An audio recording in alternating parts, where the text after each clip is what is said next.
Bitter Creek never forgave easily.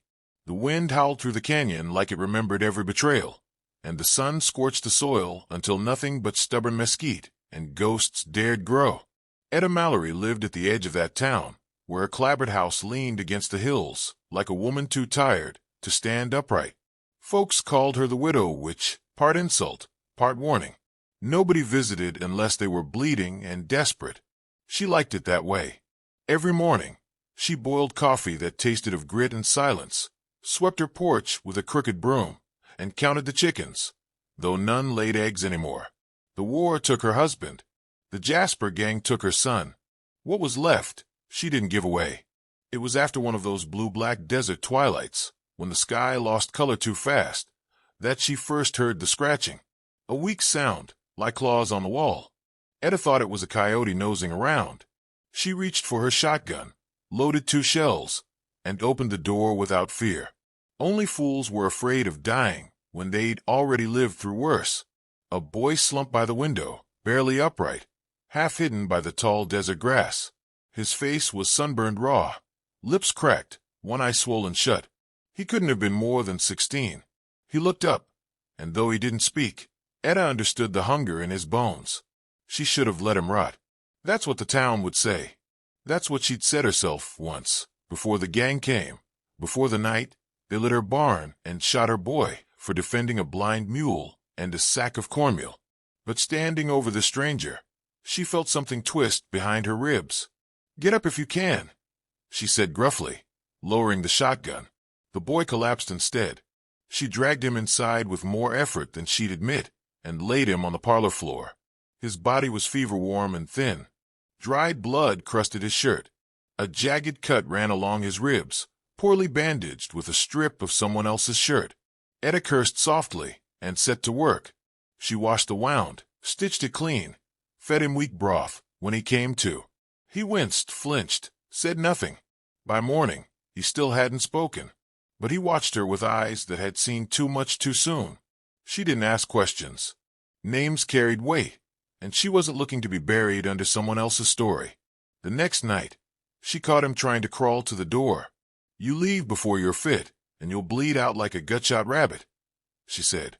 He froze, panting, then turned back and whispered hoarsely. Didn't want to cause trouble. She stared at him. "You already have." On the 3rd day, he sat up on his own, tried to thank her. That was when she saw the mark on his wrist, a half-faded tattoo, crude and crooked JG. The letters twisted like a snake's tongue. Etta's hands tightened around the bowl of stew she was holding.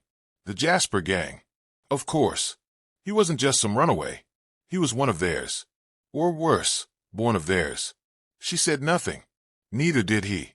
Later that night, as the wind clawed at the shutters, he spoke again. "My name's Luke." Didn't ask. "I ain't like them."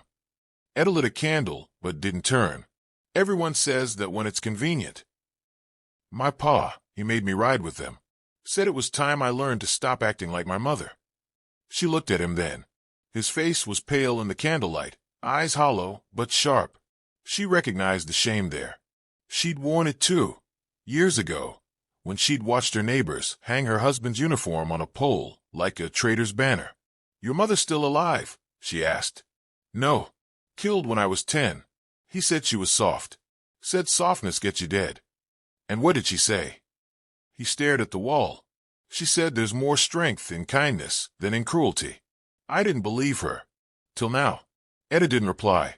She rose and poured water into a chipped basin, her movements slow, methodical. "You can stay," she said after a while. "But if the gang comes sniffing, you vanish. I'll not burn twice for a boy I didn't raise. I won't bring him here. Swear it." But promises meant little on land where justice dried up faster than riverbeds. And Bitter Creek was thirsty. The town had already noticed the shadows. A rancher mentioned tracks near Etta's fence line. Someone else claimed they saw movement through her back window. Whispers spread like smoke, first soft, then thick and choking. Etta kept feeding Luke.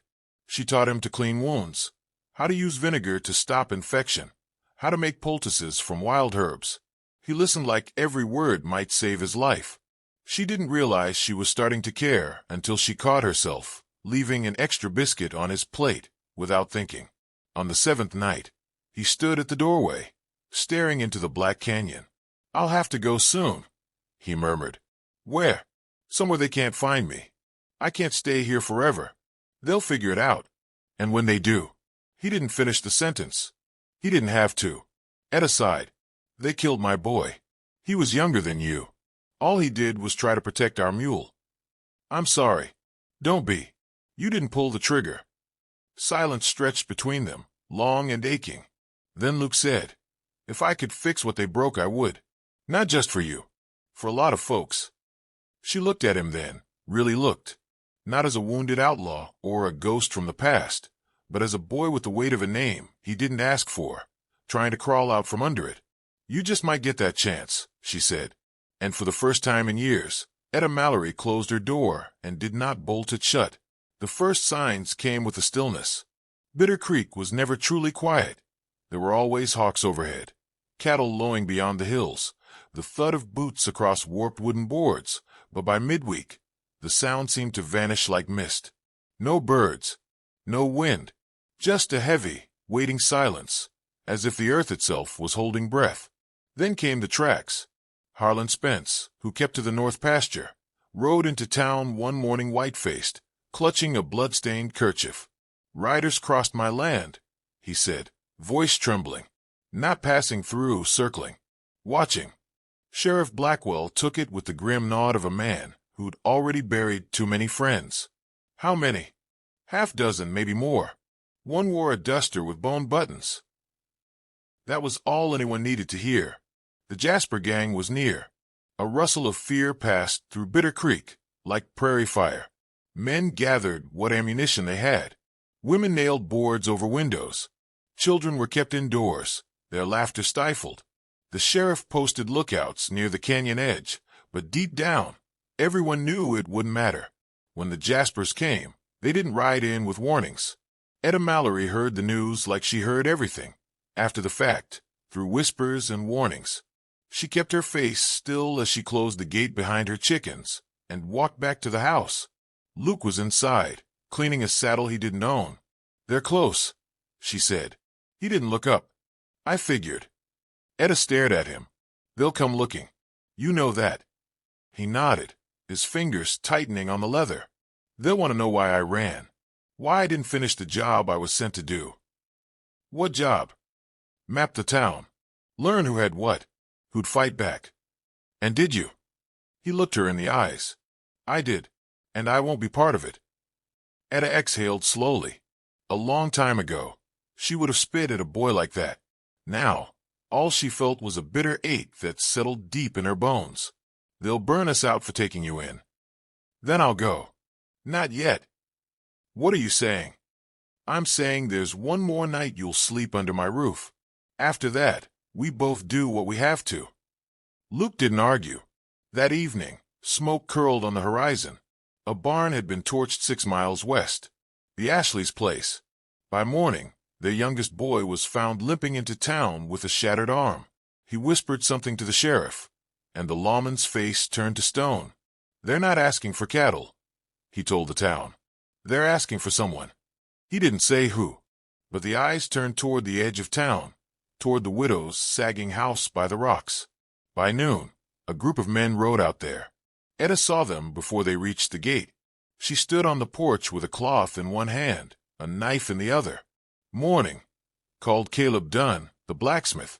"We come to talk." "Men with guns don't come to talk," Etta replied. "We've got a town to protect, and we've heard stories." "Stories," she repeated flatly. "Which ones? That I talk to ghosts, or that I'm feeding one?" He dismounted, heavy boots raising dust. "You've been seen with someone. A boy. Young. Matches a description. One of theirs." Etta didn't flinch. "He's gone." "Gone where?" "Not my business anymore." Caleb looked at the others, uncertainty behind his beard. "If you're lying to us, you'll do what, Caleb? Burn me out? Hang me with a note pinned to my chest?" She took a step forward. "That boy ate my food, but he didn't ask for it. He bled in my house. but not from my knife. If your justice comes down to chasing ghosts, you'll need to search more than my porch." The blacksmith didn't answer. After a moment, he mounted again, and the men turned back, their pride injured but their hands still on their guns. Inside, Luke sat beneath the kitchen table, fists clenched. "I should leave," he whispered. "They'll kill you for this." "I've buried too much to be afraid of cowards," Etta replied. "But if you run now, they'll follow." He stood pale. "So what do we do?" Etta picked up the worn satchel that had belonged to her son. Inside were his old boots, a pistol with 2 notches, and a map etched in charcoal. "You go east, to the Messia post. Find Sergeant Weller. Tell him Eliza's boy needs one last favor." Luke took the satchel with both hands. "Eliza, my sister. She died helping soldiers she didn't believe in. That man owes her everything." Luke hesitated. "You sure he'll help?" "No," she said, and pushed him toward the back door. "But if you stay, you'll never see another sunrise." That night, she watched him ride off through the scrub, a lone figure swallowed by the dark. She didn't cry. Not for him. Not anymore. The next day, the gang arrived. 12 riders, hard-faced and dust-streaked, stood at the edge of town like wolves sniffing meat. Their leader, a scarred man with white hair and a revolver carved from ivory, spoke few words. "We want the boy," he said to the sheriff. "What boy?" "You know the one. He's got my blood and bad manners." The sheriff swallowed. "He's not here." "Then we'll check for ourselves." The days that followed blurred into violence. Smoke rose from cabins. Livestock vanished. 2 families fled in the night and were never seen again. Sheriff Blackwell tried to organize a resistance, but his men were few and frightened. The town trembled under the weight of an enemy it couldn't see coming until it was too late. Through it all, Etta stood watch from her window, shotgun across her lap, wondering if she'd sent Luke to his death or something worse. On the 5th night, she found a note nailed to her fence. "You gave me more than I deserved. I'll give you what no one's ever dared." There was no name, but she knew the hand. It was shaky, but it was his. She held it tightly. As the wind began to howl again, Bitter Creek was about to be judged, and not by the devils it feared, but perhaps by one it had raised by accident. In the distance, faint and rising, came the sound of hooves. Not many, but not alone. The sound of hooves reached Bitter Creek just before sunrise. Not thunderous, not like a charging posse, but measured, deliberate. Townsfolk peeked through slats in their shutters, expecting raiders or worse. But what rode in was something else entirely. 2 horses crested the ridge above town, kicking dust under a peach-tinted sky.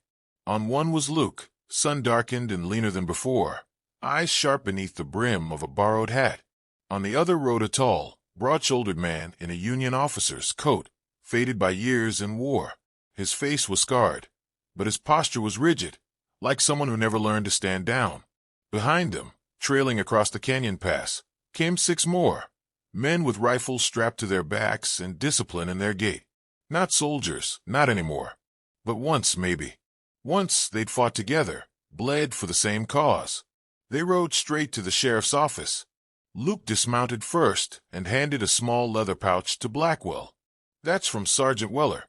Says we're owed. He's collecting." The sheriff opened the pouch. Inside was a medal, tarnished silver, marked with the seal of the War Department and the initials of a campaign long buried. His eyes widened. He looked at Luke like seeing him for the first time. "You're the boy from the widows," he said slowly. "I was," Luke replied. "I'm not anymore." Etta stood on her porch, arms folded, watching them with the quiet intensity of a mother who never asked for a second chance. Luke nodded to her once. She didn't wave, but her shoulders lifted, just slightly, as if a weight had shifted. Weller and his men wasted no time. They took positions along rooftops, behind wagons, atop the livery stable. They worked in silence, scanning the canyon like they'd fought there before. Maybe they had.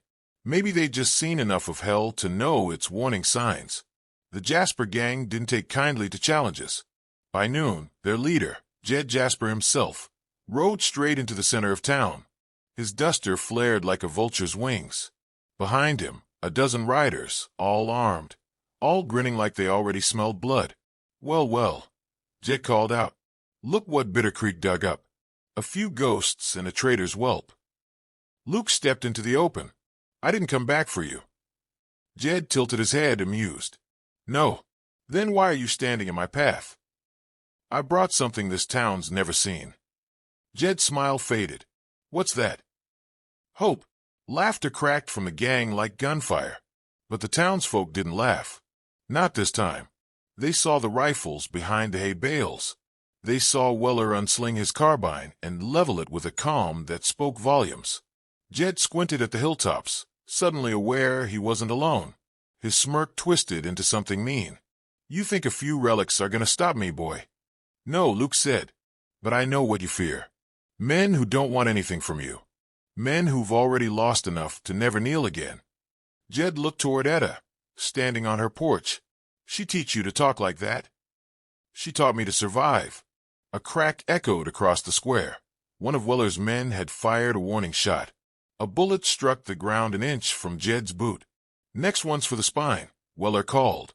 "I don't miss." Tension bled into the air like oil on water. The gang shifted in their saddles, unsure now. Jed's eyes flicked between faces, measuring. Behind him, one of his men edged a horse backward. "You walk away now," Luke said, voice steady, "and we won't follow." Jed spat into the dirt. "You forget who you are, boy." "No," Luke replied. "I finally remembered." The gang broke first. Not in a gallop, not in a storm, but one by one, the spell of fear cracked. A rider turned, then another. Within minutes, only Jed remained, jaw clenched, eyes burning. "I should have drowned you when you were born," he muttered. "You tried," Luke said softly. Jed drew, quick as ever, but not quicker than Weller. One shot rang out. Jed's pistol clattered to the dust before he hit the ground beside it. Not dead, but done. The silence that followed wasn't fear. It was relief. Like rain had finally come after years of drought. Luke didn't speak. He walked past the body of the man who'd raised him on hatred and placed the old satchel, Etta's satchel, on the steps of the sheriff's office. Then he turned and walked to her house. Etta opened the door before he knocked. For a moment, neither spoke. He looked older now, not in years, but in eyes. And she looked softer, not in weakness, but in trust. "I said I'd bring something," he said. "You did. It wasn't just the soldiers." "I know. I couldn't fix everything." Etta reached out and placed a calloused hand on his shoulder. "Sometimes, boy, all a place needs is someone willing to stay when it matters." He nodded. The wind shifted, carrying the smell of smoke, but distant now, fading. And Bitter Creek, for the first time in years, breathed without fear. By summer's end, the dust hadn't quite settled, but the stories had started. They traveled the same roads the Jasper gang once claimed, whispered by traders, carried by drifters, embroidered by folks who hadn't seen Bitter Creek in years. Each version changed slightly. Some swore a ghost army appeared from the canyon, others that a widow cast out devils with nothing but a shotgun and spit. A few said the boy rode alone, death in his eyes and fire at his heels. But one detail stayed the same in every telling. The gang rode in, and they didn't leave with their guns. Back in Bitter Creek, things didn't return to normal because normal had never been much to envy. But they did change. The town saloon reopened. Its windows, long boarded, gleamed with sunlight and the noise of cautious laughter. Sheriff Blackwell began to walk straighter, hat brim low, hand never far from the badge he nearly abandoned. And children started playing in the streets again, though they gave the canyon edge a wide berth. Etta Mallory never talked about the boy to those who asked. When questioned, she'd lift one eyebrow, mumble something about feeding strays, and return to shelling peas or minding her hens. But at night, she sometimes sat on the porch and looked west, toward the pass. Not waiting, just remembering. Luke stayed. He didn't go back to the hills or ride off with Weller and his men. He took over the blacksmith shop when old Caleb finally admitted his hands weren't up to the hammer anymore. Folks said it was strange, a boy raised to destroy things now forging them from iron and fire.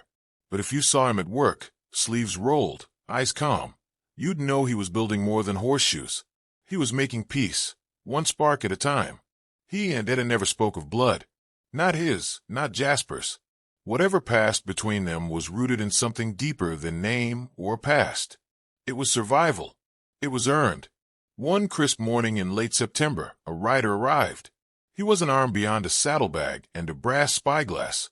His coat bore no insignia, but he carried himself like someone who'd once worn command. He asked for the boy who'd broken the Jasper gang. Sheriff Blackwell pointed him to the forge. Luke didn't pause when the man approached, just kept working the iron until the red faded. Then he looked up. "You from the army?" he asked. "No, just a man who listens." "To what?" "Stories. And warnings." Luke set down the tongs and wiped his hands. "Which one am I?" "That's what I came to find out." They spoke for some time. Not loudly. Not urgently. When the man left, he gave Etta a nod. She returned it, chin high. The porch boards creaked beneath her as she stood to go inside.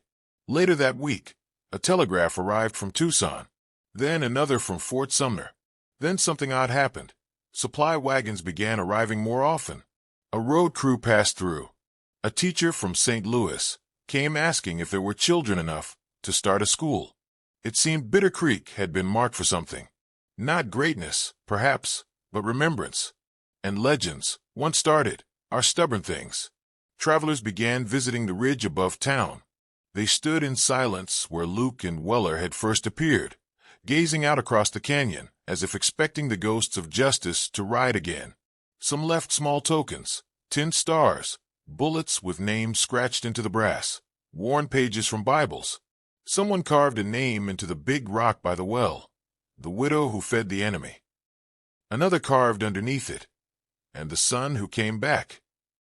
Etta never acknowledged it, but she left wildflowers there once, and no one questioned why. By winter, Luke had finished building a new barn on Etta's land. When asked why he didn't take a place of his own, he only said, "Home's where someone waited for you." Not many men argued with that. Then one day, without warning, Weller returned. He didn't ride in with soldiers. Just one horse, one pack. They shared a drink on the porch while the sun dipped behind the ridges. Etta poured for them, then left them to their silence. "You came to stay?" Luke finally asked. Weller nodded, tired of chasing ghosts. Luke tilted his cup toward the town. "Plenty here." "Maybe. But these ones look you in the eye." Etta returned with a blanket, draping it over Weller's shoulders like she'd known him longer than a lifetime. Maybe she had. In war or in sorrow, years blur. That night, 3 souls sat under a sky so wide it seemed to swallow time. No bandits, no fire, just the quiet hum of a place that remembered pain and chose not to stay broken.